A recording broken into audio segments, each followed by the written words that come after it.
Back everyone. जैसा कि मैंने जिक्र किया कि नॉर्थ हॉक्स की विन, और इस विन के पीछे हाथ किसका था, मैन ऑफ द मैच कौन था, आपकी मुलाकात करवाती चलूं।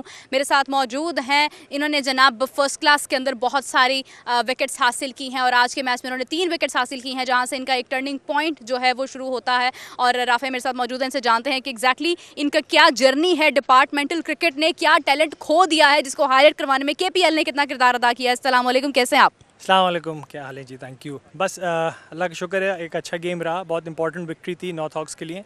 हम पहला सीज़न भी खेले थे और इस साल वापस मौका मिला है, तो अल्लाह का शुक्र है।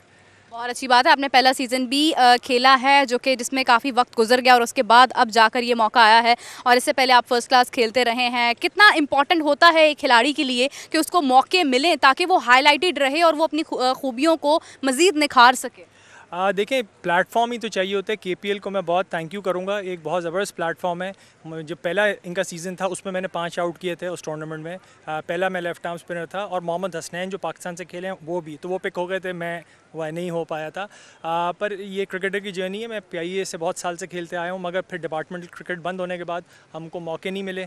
अब केपीएल वापस हुआ है तो अपने आप को हाईलाइट कर रहे हैं, मेहनत नहीं छोड़ी है, फिटनेस भी है और बॉलिंग रिदम भी है, अल्लाह का शुक्र है। कितनी देर से खेल रहे हैं आप? अब हमारी ज़िंदगी क्रिकेट खेलते हुए गुजर रही है और 2013 में मेरा डेब्यू हुआ था पीआईए से। अब आज तक लगे हुए मेहनत कर रहे हैं और अल्हम्दुलिल्लाह अच्छी how old are you now? I'm very young, I'm 28। You're 28 and it's a perfect age for a spinner, you know, क्योंकि स्पिनर इसी उम्र में जाकर निखरना शुरू होता है and then when he comes to 30s में जाकर वो और निखरता है। We have seen Sajid, we have seen Numan right now, अभी जिस तरह से उन्होंने कमबैक किया। और हम कहते हैं हमारे पास स्पिनर्स की कमी है, लेकिन डिपार्टमेंटल क्रिकेट के बाद एग्जैक्टली खिलाड़ियों के ऊपर क्या बीती है ये खिलाड़ी ही बता सकते हैं। हम बहुत जिक्र करते हैं अक्सर कि डिपार्टमेंटल क्रिकेट का बहुत नुकसान हुआ है खिलाड़ियों का। जब वो खेलते थे उनका एक पूरा एक रूटीन, एक पूरी चीज़ डिस्टर्ब हो गई थी। What had you faced when departmental cricket was closed? देखें, डीरेल हो गए थे सारे प्लेयर्स, कई अनएम्प्लॉयड हो गए थे।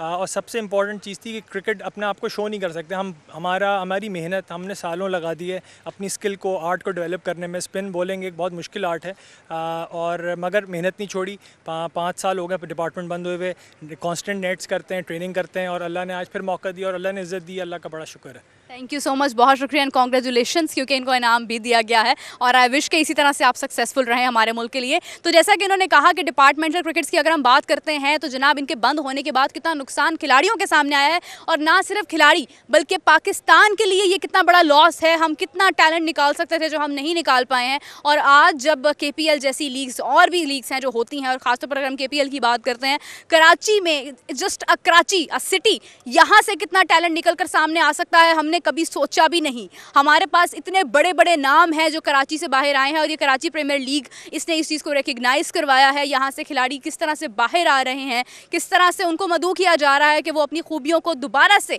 सामने लेकर आ सकें। और एक हिडन टैलेंट जिसको हम टैलेंट हंटिंग की बात करते हैं, जब वो चीज़ सामने आती है तो कितना इंपॉर्टेंट हो जाता है कि आप एक लीग से बहुत सारे खिलाड़ी निकाल सकते हैं। तो नॉर्थ हॉक्स से कैप्टन मेरे साथ मौजूद हैं, इनसे जानते हैं इनके क्या तासुरात हैं। शाज, कैसे हैं आप? अस्सलाम वालेकुम। अल्हम्दुलिल्लाह, आप कैसे हैं? मैं बिल्कुल ठीक हूँ। डेफिनेटली द स्माइल शोज़ के आपका डिसीजन, खासतौर पर टॉस जीतना आपके लिए ऑलरेडी एक 90% विन तो वहीं पर हो गई थी। उसके बाद डेफिनेटली कारकर्दगी बहुत इंपॉर्टेंट थी, बॉलिंग बहुत इंपॉर्टेंट थी, विकेट्स हासिल करना बहुत इंपॉर्टेंट था।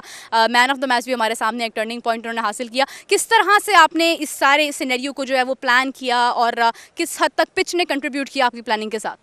पिच थोड़ा सा मुश्किल था but it was manageable. Runs हमने करे हैं और बॉलिंग उन्होंने भी अच्छी करी थी। हमने रन्स उसमें उस लिहाज से करें। एवरीबडी प्लेड देयर पार्ट, सबको अपने रोल्स असाइन किए हुए थे हमने, तो उन्होंने अपने रोल्स के हिसाब से परफॉर्म किया है। किसी से नहीं हुआ, पीछे से किसी ने बैकअप कर दिया उसको। तो बॉलिंग में सबको हमने बेसिक बताया हुआ था, विकेट टू विकेट बॉलिंग करनी थी। उन्होंने विकेट टू विकेट बॉलिंग करी है, जो बाहर करी उस पर बाउंड्री खाई है, नॉर्मल वरना आउट किया उन्होंने।